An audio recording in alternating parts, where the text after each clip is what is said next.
Another game for the Knicks against the Celtics. Their second one of the season, this time here at Madison Square Garden. The first time it didn't go so well. It was a Boston massacre. And this time, didn't go so well either. Knicks lose 131-104 to the Celtics here at the Garden on Saturday night. I'm Dexter Henry, joined by the great Ian Begley, NBA insider for SNY. Ian, first of all, when we look at this game, the Knicks, they get off to another slow start against the Celtics.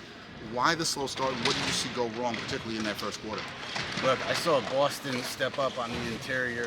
Luke Cornett blocking shots, not letting the Knicks get easy baskets, and then Boston was making shots on the other end. I don't know if it was an energy thing for the Knicks or just the talent gap showing itself early, but it was not pretty early on, and it really didn't really subside for Boston, only for a little bit in that third quarter. So this was a tough night for the Knicks. It was a tough night, and it was a dominant performance by Boston in this one.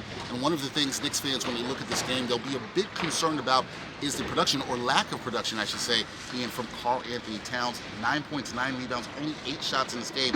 We saw a game earlier this season against Cleveland where he only had 8 shots. Are you concerned about the lack of production against an elite opponent in the Eastern Conference once again from Karl Anthony Towns? I do think part of it was Karl was playing hurt tonight. He was questionable because of a knee ailment that kind of flared up, and he was a game-time decision, decided to play. I think it was a little bit limited by that, but certainly when you talk about this Boston team, no Kristaps Porzingis, right? So it was Luke Cornett and it was Neemias Queta, and both of those bigs played well against Karl Towns. I think that is concerning, but I do think health played a factor there. Health played a factor there for sure, something just to keep an eye on the cat as he moves forward. Now, one other thing, Ian, that I think Knicks fans are going to be concerned about, we saw another Boston three-party. Okay, 19 threes for the Celtics in this one. What are the Knicks doing wrong when it comes to defending the three against the Celtics, a team we know that shoots a high volume of threes?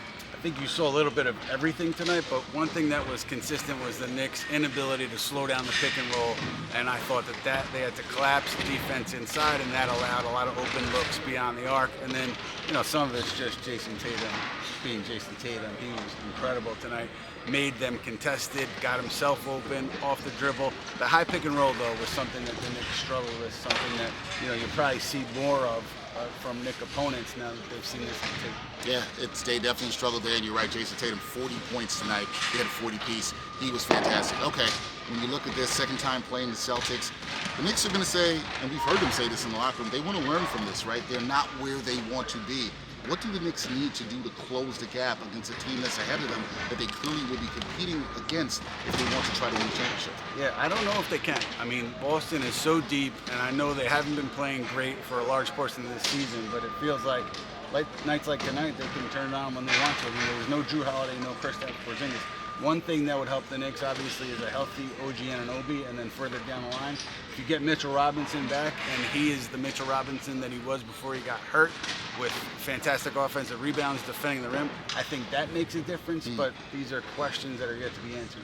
Questions that are yet to be answered. Knicks now have more questions. Second time they faced Boston this season, and they were blown out once again. That'll do it from here at the Garden, where the Knicks fell to the Celtics 131-104. Here's Ian Begley, the great Knicks insider for SNY. I'm Dexter Henry. We're signing off.